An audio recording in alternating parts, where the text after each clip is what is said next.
এবার ভারতের নাগপুরে হিন্দু মুসলমান সহিংসতা, কারফিউ জারি, কেন মুঘল সম্রাটের কবরে হামলা চালালো কট্টর হিন্দুত্ববাদীরা। যুদ্ধবিরতি ভেঙে গাজায় আবারও ইসরায়েলি হত্যাযজ্ঞ শুরু, ফিলিস্তিনি ভূখণ্ড দখলে নিতেই কি হামলায় সম্মতি দিল আমেরিকা। ৯৫ দিন ভেসেছিলেন সাগরে, বেঁচেছিলেন কচ্ছপ, পাখি ও তেলাপোকা খেয়ে, কিভাবে মৃত্যুকে হারিয়ে জীবিত ফিরে এলেন তিনি। আসসালামু আলাইকুম, দেখছিলেন Bangla vision world news headline. ভারতের মহারাষ্ট্রের নাগপুরে কট্টর হিন্দুত্ববাদীদের সাথে মুসলমানদের মধ্যে ব্যাপক সংঘর্ষ হয়েছে। পাথর ছোড়াছুড়ির পাশাপাশি দোকানপাট ও গাড়িতে আগুন ধরিয়ে দেওয়া হয়। পরিস্থিতি নিয়ন্ত্রণে জারি করা হয়েছে কারফিউ। এতে আহত হয়েছে ৬ বেসামরিক নাগরিক ও ৩ পুলিশ অফিসার সহ ৯ জন। সহিংসতায় জড়িত থাকার অভিযোগে অন্তত ৫০ জনকে গ্রেফতার করেছে পুলিশ। নাগপুর ছাড়াও মহারাষ্ট্রের আরও কয়েকটি শহরে ছড়িয়েছে সংঘর্ষ। কেন ভারতে নতুন করে হিন্দু মুসলিম সংঘর্ষ ছড়িয়ে পড়েছে, কেন নতুন করে দাঙ্গা চাইছে কট্টর হিন্দুত্ববাদীরা, ডেস্ক রিপোর্টে আরও জানাচ্ছেন রিফাত জামান। কট্টর হিন্দুত্ববাদীদের উগ্র আচরণ আর ক্ষোভের আগুনে এবার পুড়ছে ভারতের মহারাষ্ট্রের নাগপুর। আবারও ছড়িয়ে পড়েছে হিন্দু মুসলিম সহিংসতা।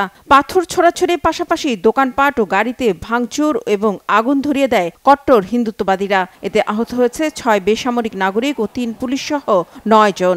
শহরের বিভিন্ন এলাকায় সহিংসতা ছড়িয়ে পড়ায় পরিস্থিতি নিয়ন্ত্রণে জারি করা হয় কারফিউ। কিন্তু কেন এই হিন্দু মুসলিম সহিংসতা, কি কারণে এতটা উগ্র আচরণ হিন্দুত্ববাদীদের?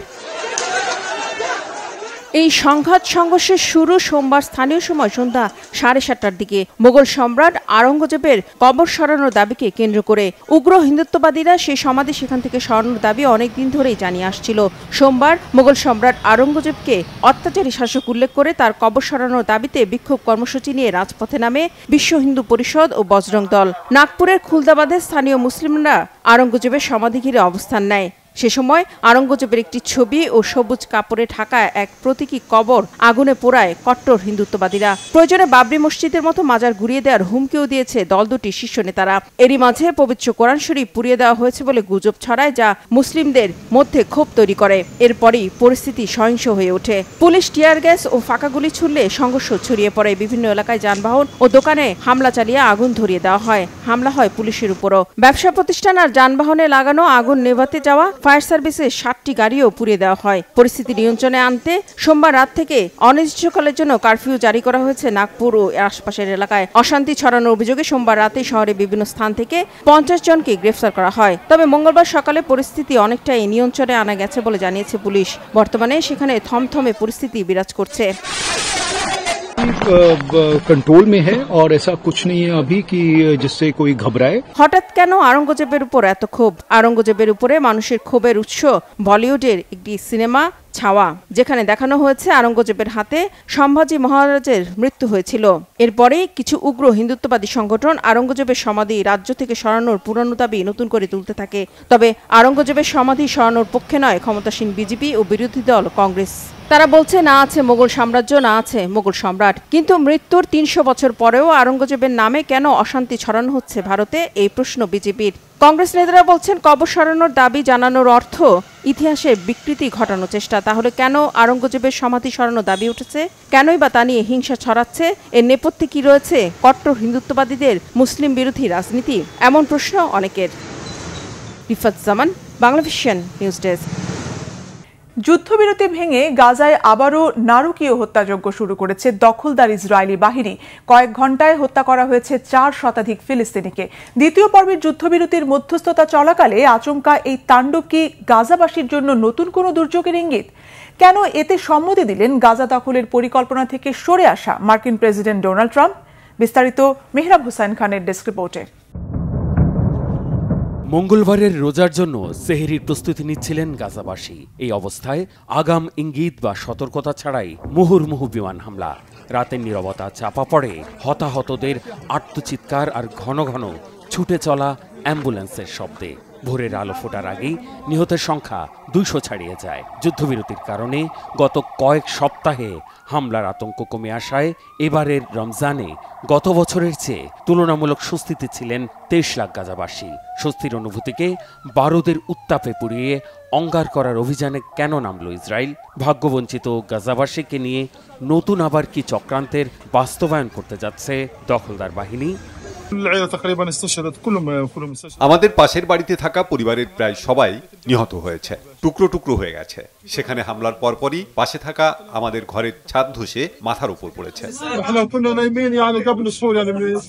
হামাসের সম্ভাব্য অবস্থানে হামলা হয়েছে ইসরায়েলের পক্ষ থেকে এমন দাবি করা হলেও গোলাবর্ষণ হয়েছে মূলত শরণার্থী শিবির, আশ্রয় কেন্দ্র হিসেবে ব্যবহার করা স্কুল ভবন আর আবাসিক স্থাপনায়। তাই বরাবরের মতো এবারের হামলায় হতাহতের সিংহভাগই নারী শিশুসহ নিরস্ত্র সাধারণ জনতা। সিনিয়র কমান্ডার মোহাম্মদ আবু ওয়াতফা এই হামলায় শাহাদাত বরণ করেছেন বলে নিশ্চিত করেছে ফিলিস্তিনের স্বাধীনতাকামী সংগঠন হামাস। আচমকা এই হামলার কারণ উল্লেখ করে সাফাই দিয়েছে দখলদার ইসরায়েল। প্রধানমন্ত্রী বেনিয়ামিন নেতানিয়াহুর দপ্তর থেকে প্রকাশিত বিবৃতিতে বলা হয়েছে, হামাসের কবজায় থাকা সব জিম্মিকে মুক্ত করার জন্যই এই পদক্ষেপ। হামাসের বিরুদ্ধে শক্ত সামরিক অভিযানে নামার নির্দেশ দিয়েছেন প্রধানমন্ত্রী নেতানিয়াহু আর প্রতিরক্ষামন্ত্রী ইসরায়েল কাটজ। এমন পরিস্থিতিতে নির্যাতিত আর নির্যাতনে সমর্থনকারীদের দৃষ্টি এখন মার্কিন প্রেসিডেন্ট ডোনাল্ড ট্রাম্পের দিকে। এই হামলায় তার সম্মতি ছিল, যা ফক্স নিউজকে নিশ্চিত করেছেন হোয়াইট হাউস মুখপাত্র ক্যারোলিন লেভিট। বলেছেন, হামাস, হুতি, ইরানকে ইসরায়েলের মতো একই দৃষ্টিতে দেখে যুক্তরাষ্ট্র। চলতি বছরের 19 জানুয়ারি শুরু হওয়া গাজা যুদ্ধবিরতির প্রথম ধাপ 42 দিন পর শেষ হলে দ্বিতীয় ধাপের শুরুর জন্য মিশরের মধ্যস্থতা আলোচনা চলাকালে এই হামলা হলো। যুদ্ধবিরতির 6 সপ্তাহে জিম্মি মুক্তির বিনিময়ে ইসরায়েলের কারাগার থেকে ফিলিস্তিনিদের ছাড়া হলেও এখনও হামাসের কবজায় 24 জিম্মি জীবিত আর 39টি লাশ আছে বলে ধারণা করা হচ্ছে। এদিকে গাজায় হামলার দিনই ইয়েমেনে হুতি অবস্থানে বিমান হামলা চালিয়েছে মার্কিন যুদ্ধবিমান। হুতি বাহিনীও লোহিত সাগরে বিমানবাহী মার্কিন রণতরীতে পাল্টা হামলা চালিয়েছে। এমন পরিস্থিতিতে ফিলিস্তিনে ইসরায়েলের বর্বরতার প্রতিবাদে লোহিত সাগরে হুতিদের হামলা বন্ধ না হওয়া পর্যন্ত মার্কিন বিমান হামলা থামবে না বলে হুঁশিয়ার করে দিয়েছেন মার্কিন president Donald Trump. Mehrab Husain Khan, Bangla Vision, news desk. পাকিস্তানের সামরিক বাহিনীর বিভিন্ন ঘাঁটিতে নতুন করে সিরিজ হামলা চালিয়েছে স্বাধীনতাপন্থী বেলুচিস্তান লিবারেশন আর্মি BLA। সামরিক বহর, পুলিশ চৌকি, গুরুত্বপূর্ণ একাধিক স্থাপনা ও চীনের সঙ্গে যোগাযোগের গুরুত্বপূর্ণ রুট সহ বিভিন্ন স্থানে অন্তত 10টি হামলার ঘটনা ঘটেছে। এতে অন্তত 5 সেনা নিহত ও 15 জন আহত হয়েছেন। হামলার দায় স্বীকার করে BLA জানিয়েছে, স্বাধীন বেলুচিস্তান প্রতিষ্ঠার লক্ষ্যে তারা আরও হামলা ও প্রতিরোধ চালিয়ে যাবে। হিজল জোবাইরের ডেস্ক রিপোর্ট। এবারে পাকিস্তান সেনাবাহিনীর ওপর চড়াও হয়েছে স্বাধীনতাপন্থী বেলুচিস্তান লিবারেশন আর্মি BLA। একের পর এক হামলায় নাস্তানাবুদ পাক বাহিনী। নতুন করে সেনাবাহিনীর কয়েকটি ঘাঁটিতে প্রাণঘাতী হামলা চালিয়েছে BLA। 18 মার্চ ভারতীয় সংবাদ মাধ্যম হিন্দুস্তান টাইমস জানিয়েছে, পাকিস্তানের সর্ববৃহৎ প্রদেশ বেলুচিস্তানের বিভিন্ন অঞ্চলে সামরিক স্থাপনা সহ বিভিন্ন স্থানে নতুন করে অন্তত 10টি হামলা চালিয়েছে BLA। কোয়েটা, তুরবাত, হারনাই, মাস্তাং, পাঁচগুর ও খুজদারে প্রাণঘাতী এসব হামলা হয়। এছাড়া নাসিরাবাদ ও জাফরাবাদেও পাকিস্তানি নিরাপত্তা বাহিনীর ওপর হামলা হয়েছে বলে জানায় হিন্দুস্তান টাইমস। হামলার দায় স্বীকার করে BLA জানিয়েছে, পাকিস্তান আর্মি, পুলিশ, বেলুচিস্তানের আধা সামরিক আইনশৃঙ্খলা বাহিনী, লিভাইস ফোর্সের বিভিন্ন স্থাপনা, ঘাঁটি, চৌকি ও বহরে বোমা ও গ্রেনেড দিয়ে হামলা হয়। অনেক জায়গায় সশরীরেও হামলা চালায় BLA যোদ্ধারা। BLAর পক্ষ থেকে আরও জানানো হয়, এসব হামলায় অন্তত 5 সেনা নিহত ও 15 জন আহত হয়েছে। এছাড়া বিধ্বস্ত হয়েছে 3টি সামরিক যান। বেসামরিক কোনো ব্যক্তি হতাহত হওয়ার কথা জানা যায়নি। চীনের সাথে পাকিস্তানের সংযোগে ব্যবহৃত অতি গুরুত্বপূর্ণ route China Pakistan economic corridor CPEC-তেও হামলা চালানোর কথা জানিয়েছে তারা। BLAর মুখপাত্র জানিয়েছেন, স্বাধীন বেলুচিস্তান প্রতিষ্ঠার লক্ষ্যে বিস্তৃত প্রতিরোধের অংশ হিসেবে এসব হামলা চালানো হয়েছে। পাকিস্তানি বাহিনীকে অব্যাহতভাবে প্রতিরোধ করে যাওয়ার অঙ্গীকার জানিয়েছেন তিনি। তার অংশ হিসেবে আরও হামলার হুঁশিয়ারি দিয়েছেন। বেলুচিস্তানে মোতায়েন পাকিস্তানি বাহিনীকে দখলদার অভিহিত করে বিএলএ আরও জানায়, পাকিস্তানের নিয়ন্ত্রণ থেকে বেলুচিস্তান মুক্ত না করা পর্যন্ত লড়াই চলবে। এর আগে 16ই মার্চ বেলুচিস্তানের নুশকি জেলায় একাধিক স্থানে বিএলএর আত্মঘাতী বোমা বিস্ফোরণে সীমান্তরক্ষীসহ অন্তত 12 জন নিহত হন। মারাত্মকভাবে আহত হন প্রায় অর্ধশত মানুষ।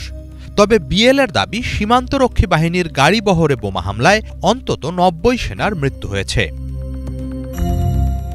একই দিন নুশকি দলবন্দিন মহাসড়কে একটি যাত্রীবাহী বাসের কাছে আরেক বোমা হামলায় অন্তত 7 জনের মৃত্যু হয়, আহত হন অন্তত 35 জন। তারও আগে 11ই মার্চ একটি এক্সপ্রেস ট্রেনে হামলা চালায় বিএলএ। রেললাইন উড়িয়ে দিয়ে ট্রেনের 440 যাত্রীকে জিম্মি করে তারা। পরে ব্যাপক অভিযান চালিয়ে জিম্মিদের উদ্ধার করে নিরাপত্তা বাহিনী। অভিযানে 33 হামলাকারীর সবাই নিহত হয়। তবে তার আগে 21 জিম্মিকে হত্যা করে তারা। অভিযানে নিরাপত্তা বাহিনীর 4 সদস্যও নিহত হন।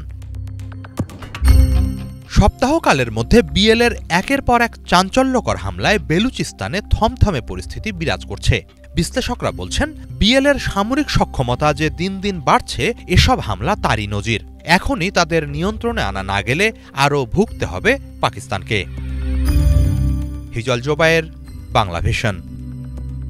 প্রশান্ত মহাসাগরে নিখোঁজ হওয়ার 95 দিন পর জীবিত উদ্ধার করা হলো পেরুর একজন জেলেকে। পেরুর ওই বাসিন্দাকে তার পরিবারের কাছে পুনরায় ফিরিয়ে দেওয়া হয়েছে। 61 বছর বয়সী জেলে ম্যাক্সিমো নাপা কাস্ত্রো গত 7 ডিসেম্বর দক্ষিণ পেরুর উপকূলীয় শহর মার্কোনা থেকে মাছ ধরার উদ্দেশ্যে রওনা হন।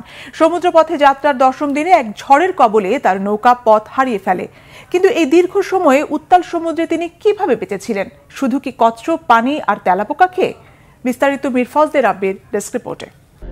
হলিউডের অনেক সার্ভাইভাল সিনেমার রোমাঞ্চকর কাহিনী দেখেছি আমরা, যেখানে দেখা যায় কখনো নির্জন দ্বীপে, আবার কখনো বা ছোট্ট একটি নৌকায় মৃত্যুর সাথে লড়াই করে বেঁচে ফেরার গল্প। তবে এবার বাস্তবে এমনই এক রোমহর্ষক ঘটনা ঘটল দক্ষিণ আমেরিকার দেশ পেরুর এক জেলের সাথে। কচ্ছপ, পাখি এবং তেলাপোকা খেয়ে প্রশান্ত মহাসাগরে 95 দিন ভেসে থাকার পর উদ্ধার হলেন 61 বছর বয়সী ম্যাক্সিমো নাপা কাস্ত্রো।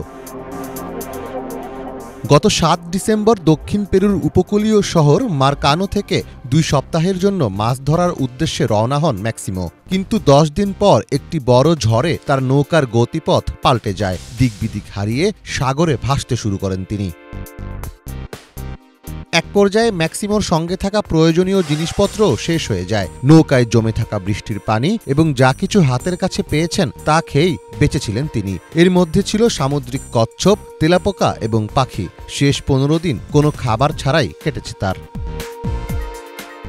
ম্যাক্সিমোর পরিবার অনুসন্ধান শুরু করলেও পেরুর সামুদ্রিক টহল দল তাকে খুঁজে পায়নি। এরপর ইকুয়েডরের টহল জাহাজ ডন এফ তাকে উপকূল থেকে 680 মাইল দূরে পানিশূন্য এবং আশঙ্কাজনক অবস্থায় খুঁজে পায়। উদ্ধারের পর ম্যাক্সিমোর স্বাস্থ্য পরীক্ষা ও চিকিৎসা শেষে তাকে পেরুর রাজধানী লিমায় নিয়ে যাওয়া হয়। সেখানে জর্জ শেভেস আন্তর্জাতিক বিমানবন্দরে তার মেয়ে ইনেস নাপার সঙ্গে সাক্ষাৎ হয়। সে সময় এক আবেগঘন মুহূর্ত তৈরি হয়। বেঁচে থাকার জন্য দ্বিতীয়বারের মতো সুযোগ দেওয়ায় সৃষ্টিকর্তাকে ধন্যবাদ জানান ম্যাক্সিমো। কাস্ত্রো জানান, তার 2 মাস বয়সী নাতনিসহ তার পরিবারের কথা ভেবে সব সহ্য করার শক্তি পেয়েছিলেন তিনি।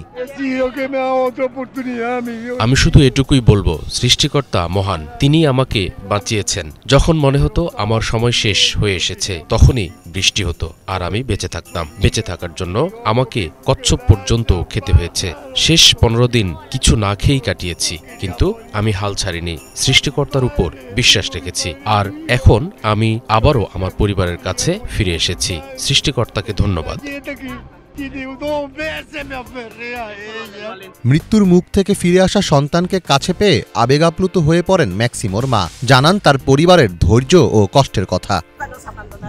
আমাদের পরিবারের সদস্যরা কখনোই আশা ছাড়েনি। পুরো পরিবার একসাথে লড়াই করছিল। ম্যাক্সিমোর সন্তানরা তাকে খুঁজে পাওয়ার সব ধরনের চেষ্টা চালিয়েছে। অবশেষে আমার ছেলে বাড়িতে এসেছে। ম্যাক্সিমোর পৈতৃক আবাস সান আন্দ্রেসের ইকা অঞ্চলে। তাকে স্বাগত জানাতে তার প্রতিবেশী এবং স্বজনরা রাস্তা সাজিয়ে আলোকসজ্জার ব্যবস্থা করেন। এতদিন পর ম্যাক্সিমোকে কাছে পেয়ে খুশিতে ফেটে পড়েন তার স্বজনেরা। আর এ সব কিছুর জন্য সৃষ্টিকর্তার দিকেই ইশারা করে কৃতজ্ঞতা জানান ম্যাক্সিমো। মীর ফজলে রাব্বি, বাংলা ভিশন। পবিত্র রমজান শুধুমাত্র একটি নির্দিষ্ট সময় পানাহার থেকে বিরত থাকার মাস নয়, বিশ্বের মুসলমানদের জন্য এই মাস আনে রহমত, মাগফিরাত ও নাজাতের বার্তা। পবিত্র এই মাসকে কেন্দ্র করে দেশে দেশে গড়ে উঠেছে বৈচিত্র্যময় আয়োজন। কোথাও সাহারির আগে কামান দাগানো, কোথাও ইফতারে ঐতিহ্যবাহী খাবারের সমারোহ, আর কোথাও রাতভর মসজিদে ইবাদতে মশগুল থাকার অপূর্ব দৃশ্য। এ নিয়ে ধারাবাহিক আয়োজন দেশে দেশে রমজান। এবারের পর্বে ব্রুনেই নিয়ে বিস্তারিত জানাচ্ছেন হাফিজুল ইসলাম।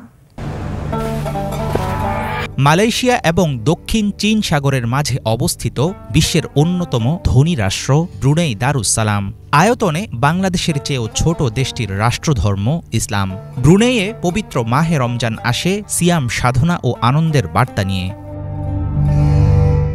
ইফতারকে স্থানীয় ভাষায় বলা হয় সোংকাই। রমজান এলে ঘরে ঘরে তৈরি হয় সুস্বাদু খাবার। ব্রুনেইয়ের একটি জনপ্রিয় আইটেম নাসি কাটক। এখানকার ইফতার টেবিলে এটি অন্যতম প্রধান খাবার।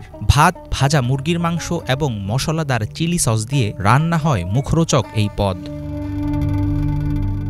ব্রুনেইয়ে ইফতারে থাকে মুরগি বা গরুর মাংস, ভার্মিসেলি নুডলস এবং বিভিন্ন ভেষজ ও মশলা দিয়ে তৈরি স্বাস্থ্যকর স্যুপ সোটো। কখনো দেখা যায় ঐতিহ্যবাহী খাবার আম্বুয়াত। সাগো পাম গাছের স্টার্চ পানির সাথে মিশিয়ে তৈরি এই আইটেমটি ব্রুনেইয়ের জাতীয় খাবার। মাংস এবং মাংসের পুর ভর্তি পাস্তা রোলের সাথে সুগন্ধি লাইলা রাইস ব্রুনেইয়ে বেশ জনপ্রিয়। স্থানীয় ঐতিহ্যবাহী খাবারের পাশাপাশি রেস্টুরেন্টগুলোতে পাওয়া যায় বিভিন্ন ধরনের পশ্চিমা খাবার। মালয়েশিয়া ও ইন্দোনেশিয়ার প্রতিবেশী দেশ ব্রুনেই, তাই খাবারেও আছে খানিকটা মিল। ইফতার ও সেহরিতে এখানেও খাওয়া হয় খেজুর, খুরমা, বুবুর লাম্বাক, নাসি লেমাক ও বিভিন্ন ধরনের পরিজ। ইফতারের সময় জানান দিতে বেদুক নামের এক ধরনের ড্রাম বাজায় স্থানীয় বাসিন্দারা। দেশটির রাজধানী বন্দর সেরি বেগাওয়ানে সোংকাইয়ের সংকেত হিসাবে ছোড়া হয় কামানের গোলা।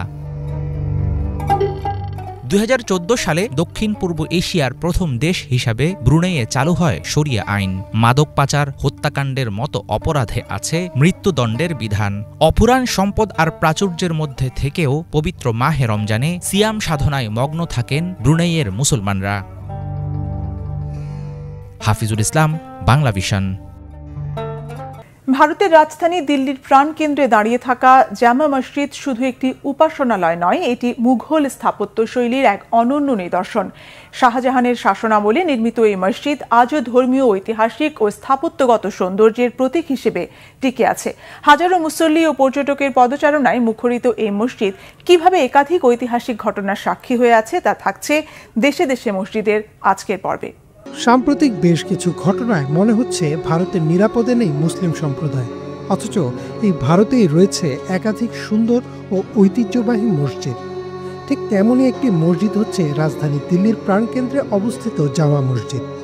এটি শুধু একটি উপাসনালয় নয়, এটি এক অনন্য স্থাপত্য শৈলীর নিদর্শন ও ঐতিহাসিক গুরুত্বের প্রতীক। মুঘল সম্রাট শাহজাহানের আমলে নির্মিত এই মসজিদ ভারতের বৃহত্তম ও অন্যতম গুরুত্বপূর্ণ ইসলামিক স্থাপনা। লাল বেলে পাথর ও সাদা মার্বেলের অপূর্ব সংমিশ্রণে নির্মিত এই মসজিদ প্রতিদিন হাজারো মুসল্লি ও পর্যটকের আকর্ষণের কেন্দ্রবিন্দু হয়ে উঠেছে। জামা মসজিদের নির্মাণ শুরু হয় 1644 সালে এবং এটি সম্পূর্ণ হয় 1656 সালে মুঘল সম্রাট শাহজাহানের আমলে। এটি নির্মাণ করতে প্রায় 5000 শ্রমিক নিয়োজিত হয়েছিল এবং তৎকালীন সময়ে এর নির্মাণ ব্যয় ধরা হয়েছিল 10 লক্ষ রুপি। সম্রাট শাহজাহান আগ্রার তাজমহল এবং দিল্লির লালকেল্লার মতো অনন্য স্থাপত্য নির্মাণের জন্য পরিচিত ছিলেন এবং জামা মসজিদও তার নির্মিত অন্যতম শ্রেষ্ঠ কীর্তি। মসজিদের মূল নাম ছিল মসজিদ ই জাহান্নুমা, যার অর্থ বিশ্বের প্রতিচ্ছবি বা বিশ্বদর্শন মসজিদ। মুঘল আমল থেকে শুরু করে আজ পর্যন্ত এটি দিল্লির অন্যতম প্রধান ইসলামিক কেন্দ্র এবং গুরুত্বপূর্ণ ঐতিহাসিক নিদর্শন। জামা মসজিদ তার মনোমুগ্ধকর স্থাপত্যের জন্য বিশেষভাবে পরিচিত। মসজিদের প্রাঙ্গণে প্রায় 1,20,000 মানুষের একসঙ্গে নামাজ আদায়ের জন্য পর্যাপ্ত, যা এটিকে ভারতের বৃহত্তম মসজিদ হিসেবে প্রতিষ্ঠিত করেছে। এর প্রবেশপথ 3টি দৃষ্টিনন্দন গেট দ্বারা বেষ্টিত, যা মসজিদের মহিমাকে আরও বৃদ্ধি করে। মসজিদের প্রধান কাঠামো লাল বেলে পাথর ও সাদা মার্বেল দ্বারা নির্মিত, যা মুঘল স্থাপত্যের অন্যতম বৈশিষ্ট্য। এর ছাদে 3টি বিশাল গম্বুজ রয়েছে, যেগুলো সাদা মার্বেল দিয়ে তৈরি ও কালো ডোরাকাটা নকশায় সজ্জিত। মসজিদের 2টি সুউচ্চ মিনার রয়েছে, প্রতিটির উচ্চতা 40 মিটার এবং এগুলো সিঁড়ি বেয়ে উপরে ওঠা যায়। এখান থেকে সম্পূর্ণ পুরনো দিল্লির দৃশ্য চোখে পড়ে, যা পর্যটকদের জন্য এক বিশেষ আকর্ষণ। জামা মসজিদ শুধু স্থাপত্যের দিক থেকেই নয়, ধর্মীয় এবং সাংস্কৃতিক দৃষ্টিকোণ থেকেও অত্যন্ত গুরুত্বপূর্ণ। এটি দিল্লির মুসলমানদের ধর্মীয় আচার অনুষ্ঠানের অন্যতম প্রধান কেন্দ্র। বিশেষত ঈদ উল ফিতর ও ঈদ উল আজহার সময় এখানে বিপুল সংখ্যক মানুষ নামাজ আদায় করতে জড়ো হন। ইমরান মাহমুদ, বাংলাভিশন। প্রায় 1400 বছর আগে দ্বিতীয় হিজরির 17 রমজান তারিখে সৌদি আরবের বদর হুনাইন প্রান্তরে সংঘটিত হয়েছিল ইসলামের একটি ঐতিহাসিক যুদ্ধ, যা বদর যুদ্ধ হিসেবে পরিচিত। এটি বিশ্ব ইতিহাসে ইসলামের একটি গুরুত্বপূর্ণ যুদ্ধ হিসেবে গণ্য। ওই দিন মহানবী সাল্লাল্লাহু আলাইহি ওয়াসাল্লাম মাত্র 313 জন সাহাবী নিয়ে মক্কার অমুসলিম বাহিনীর বিরুদ্ধে ঐতিহাসিক বিজয় লাভ করেছিলেন। বিস্তারিত ডেস্ক রিপোর্টে। সৌদি আরবের মদিনা শহর থেকে প্রায় 130 কিলোমিটার দূরে অবস্থিত বদর হুনাইন প্রান্তর, যেখানে প্রায় 1400 বছর আগে একটি ঐতিহাসিক যুদ্ধ সংঘটিত হয়েছিল। এটি ছিল এমন একটি যুদ্ধ যা বিশ্বের অন্যতম ইতিহাস নির্ণায়ক যুদ্ধ হিসেবে বিবেচিত হয়। সামরিক দিক থেকে যুদ্ধে মুসলিমদের সৈন্যের সংখ্যাও ছিল খুবই কম, তবে এই যুদ্ধের মাহাত্ম্য এতটাই ছিল যে পবিত্র কোরআন শরীফে এই যুদ্ধের উল্লেখ রয়েছে। মদিনার নব্য মুসলিম রাষ্ট্রের জন্য বদরের যুদ্ধ ছিল একটি গুরুত্বপূর্ণ যুদ্ধ, যা রাজনৈতিক, সামরিক ও অর্থনৈতিক দিক থেকে বিশাল প্রভাব ফেলেছিল। বদরের যুদ্ধের মাহাত্ম্য উপলব্ধি করতে প্রথমেই জেনে নিতে হবে কেন এটি মুসলিমদের একটি ঐতিহাসিক বিজয় হিসেবে চিহ্নিত হয়। 17 রমজান ইসলামের ইতিহাসে অত্যন্ত মহত্বপূর্ণ একটি দিন। দ্বিতীয় হিজরির 17 রমজানের এই দিনে মদিনার মুসলিম ও মক্কার অমুসলিমদের ভেতর বদরের যুদ্ধ সংঘটিত হয়। যুদ্ধের আগে কিছু ছোটখাটো লড়াইয়ের ঘটনা ঘটে থাকলেও বদরের যুদ্ধই ছিল উভয় দলের ভেতরকার প্রথম বড় যুদ্ধ। বদর নামের পেছনে একটি জনপ্রিয় ঘটনা রয়েছে। বদর বিন ইয়াখলাত নামের এক ব্যক্তি সেখানে একটি কূপ খনন করেছিলেন। কূপটির পানি ছিল অত্যন্ত স্বচ্ছ। সেই পানিতে দেখা যেত চাঁদের প্রতিফলন। আরবি ভাষায় চাঁদকে বলা হয় বদর, ফলে স্থানটির নাম রাখা হয় বদর। প্রাক ইসলামী যুগে প্রতি বছর সেখানে বড় একটি উৎসবও উদযাপন করা হতো। ডিম্বাকৃতির একটি বিশাল এলাকা জুড়ে বদর প্রান্তর। বদর প্রান্তরের প্রস্থ প্রায় 4.5 মাইল। এটি ইয়েমেন থেকে সিরিয়া পর্যন্ত বিস্তৃত উল্লেখযোগ্য একটি বাণিজ্যিক কেন্দ্র ছিল। মক্কা ও মদিনা থেকে আসা দুটো পথ একত্রিত হতো এখানে, ফলে স্থানটি বাণিজ্যিকভাবে খুবই গুরুত্বপূর্ণ ছিল। লোহিত সাগরের কাছাকাছি হওয়ায় স্থানটির কৌশলগত মূল্য ছিল ব্যাপক। মদিনায় হিজরত করার আগে মক্কার প্রধান নেতারা মুসলিমদের বিরুদ্ধে ছিল। এদিকে বদর যুদ্ধের পেছনে জড়িয়েছিল একাধিক কারণ। তৎকালীন রজব মাসে মক্কার এক গোত্র প্রধান আমর বিন আল হাদ্রামি দুর্ঘটনাবশত মুসলিমদের হাতে নিহত হন। সে সময় মহানবী সাল্লাল্লাহু আলাইহি ওয়াসাল্লাম ক্ষতিপূরণ প্রদানের প্রস্তাব দিলেও মক্কার কুরাইশ নেতারা এতে অত্যন্ত ক্ষুব্ধ হন। ইতিহাসবিদ ইবনে খালদুনের মতে বদর যুদ্ধের পটভূমি তৈরি করেছিল এ ঘটনা। শাবান মাসে ঘটে আরেকটি ঘটনা। সে সময় সিরিয়া থেকে মক্কায় আসা কুরাইশদের একটি বাণিজ্যিক কাফেলা সম্পর্কে গুজব ছড়িয়ে পড়ে। বলা হয় মুসলিমরা হয়তো সেটিকে আক্রমণ করতে পারে। কাফেলার নেতা আবু সুফিয়ান মক্কার সাহায্য চেয়ে বার্তা পাঠান। এরপর মক্কা থেকে কুরাইশদের একটি বড় বাহিনী মদিনার দিকে রওনা হয়। যদিও কাফেলাটি নিরাপদে মক্কায় ফিরে যায়, তবু আবু জাহেলের প্ররোচনায় কুরাইশ বাহিনী মদিনার দিকে এগিয়ে যেতে থাকে। 16 রমজান তারা বদর প্রান্তরে শিবির স্থাপন করে। এ সময় তাদের সেনা সংখ্যা ছিল প্রায় 900 থেকে 1000 জন। 624 খ্রিস্টাব্দের 17 রমজান মহানবী সাল্লাল্লাহু আলাইহি ওয়াসাল্লাম 313 জন সাহাবী সহ বদর প্রান্তরে উপস্থিত হন। যুদ্ধের আগে কুরাইশদের কিছু ব্যক্তি যুদ্ধ এড়ানোর চেষ্টা করেছিলেন, তবে আবু জাহেলের একগুঁয়েমের কারণে তা হয়নি। একক সংঘর্ষের শুরুতে কুরাইশদের 3 সদস্য নিহত হন। এরপরই শুরু হয় মল্লযুদ্ধ। মক্কার নেতা আবু জাহেলকে হত্যা করেন মুসলিম বাহিনীর 2 তরুণ যোদ্ধা মুআউজ ও মুআজ। যদিও মুসলিম বাহিনীর সংখ্যায় কম ছিল, তবুও তারা কৌশলগতভাবে কুরাইশ বাহিনীর ওপর এক মারাত্মক আক্রমণ চালিয়ে যুদ্ধের পট পরিবর্তন ঘটায়। যুদ্ধে মক্কার কুরাইশদের 70 জন নিহত হয় ও 70 জন বন্দী হয়ে পড়ে। বন্দীদের মুক্তির বিনিময়ে তাদের কাছ থেকে 4400 দিরহাম বা 10 জন আনসার শিশুকে শিক্ষা দেওয়ার প্রতিশ্রুতি নেওয়া হয়। বদর যুদ্ধের প্রভাব শুধু সামরিক বিজয়ের ভেতরেই সীমাবদ্ধ ছিল না, বরং এর রাজনৈতিক ও ধর্মীয় প্রভাবও ছিল অত্যন্ত গভীর। মক্কার কুরাইশরা যুদ্ধে পরাজিত হয়ে নিজেদের আত্মবিশ্বাস ও সম্মান হারিয়ে ফেলে। যুদ্ধের পর বদরের বাণিজ্য পথ ব্যবহারের ঝুঁকি বেড়ে যায়, যা মক্কার অর্থনীতিতে বড় ধরনের প্রভাব ফেলে। কুরাইশদের বাণিজ্যিক পথ অনিরাপদ হয়ে উঠলে তাদের মর্যাদাও অন্যান্য গোত্রের কাছে হ্রাস পায়। এই যুদ্ধে মুসলিম সম্প্রদায়ের আত্মবিশ্বাস ও ঐক্য আরও দৃঢ় হয়। এটি মদিনার মুসলিম রাষ্ট্রের ভিত্তি মজবুত করার সাথে সাথে ইসলামের বিস্তারে ব্যাপক ভূমিকা পালন করে। অতএব বদর যুদ্ধ শুধুমাত্র একটি সামরিক লড়াই ছিল না, বরং এটি ছিল একটি ঐতিহাসিক যুদ্ধ যা বিশ্ব ইতিহাসে ইসলামের অবিচ্ছেদ্য অংশ হিসেবে স্থান করে নেয়। ইফাত জাহান, বাংলা ভিশন। এই ছিল আজকের মতো, সাথে থাকায় ধন্যবাদ।